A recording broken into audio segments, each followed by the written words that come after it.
Istriku kerja di sebuah instansi kesehatan. Hingga di sana, ia memiliki banyak teman.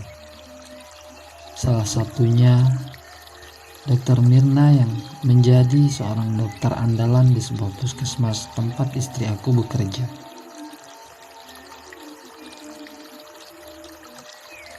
Istriku tergolong sangat akrab dengan Dokter Mirna. Karena keakrabannya, aku pun sangat dikenal olehnya. Sering kami berkunjung ke rumahnya untuk silaturahmi.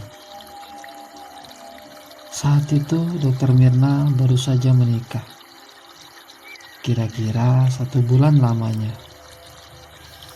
Ya, masih tergolong suasana bulan madunya. Hingga sering sambil bermain-main dengan istriku, membahas tentang malam-malam di rumah tangganya dengan suaminya. Ya, yang terkadang aku sedikit terasa jadi geli. Bagaimana tidak, Dokter Mirna orangnya sangat cantik, menceritakan hal yang sedalam itu. Terkadang mendengar ceritanya, aku jadi sedikit menghayal. Namun karena saat itu aku tetap pergi bersama istri aku, ya jadi aku hanya bisa terdiam mendengar cerita Dokter Mirna yang sangat cantik dengan bodinya yang menantang itu. Bahkan sering pasien-pasiennya bengong melihat kecantikannya, yang akhirnya banyak pasien yang memilih dirawat olehnya.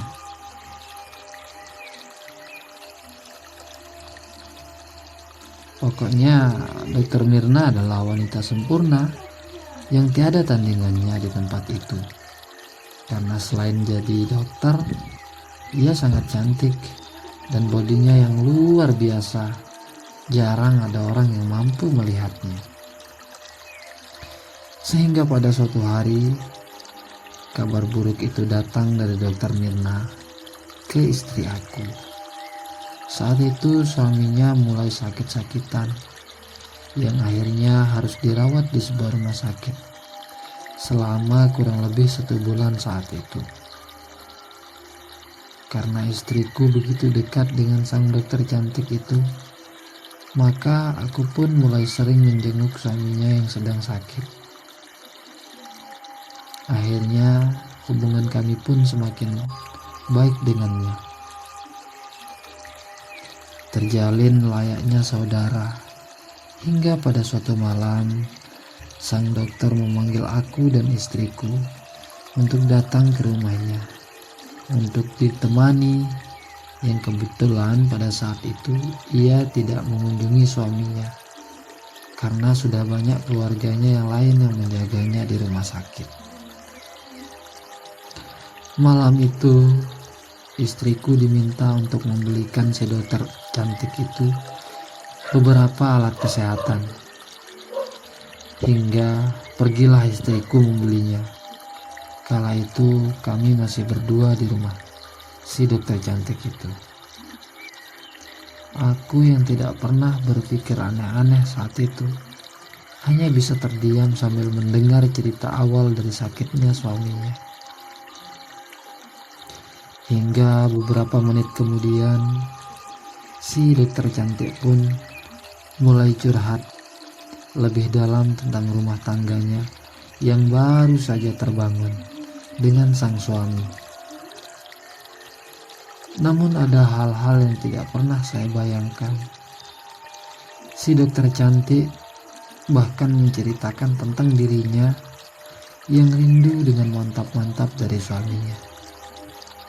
Namun karena ia sakit, maka ia pun hanya bisa mengeluh kepadaku. Akhirnya aku pun kebingungan. Apa tujuannya si dokter Mirna menceritakan itu kepadaku? Dan yang lebih mencurigakan, ia ceritakan tentang dirinya yang kepingin, namun Saat itu kami hanya berdua. Akhirnya curhatan itu berlangsung 2 menit.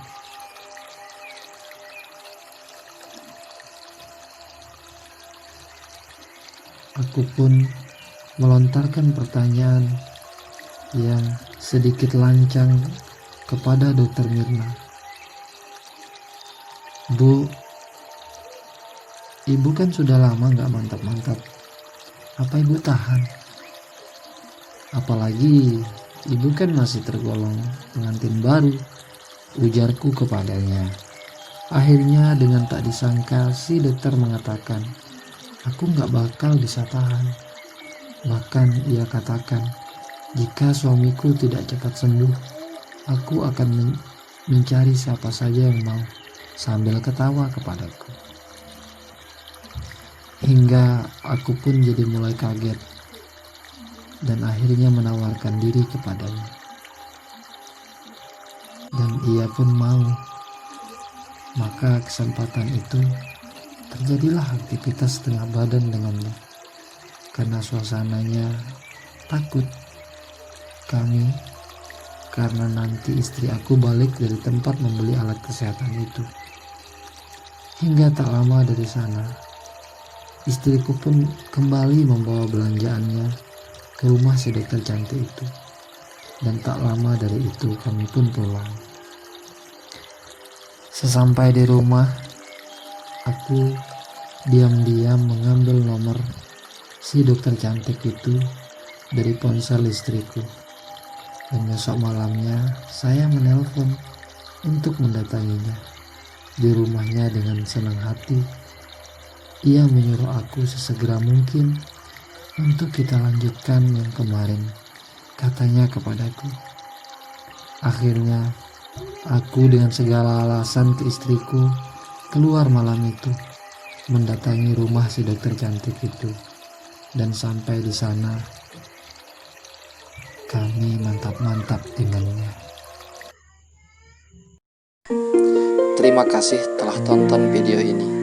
Kisah-kisah yang ada di video ini murni kisah nyata kehidupan. Karena itulah pesan kami, ambil positifnya, buang jauh-jauh negatifnya.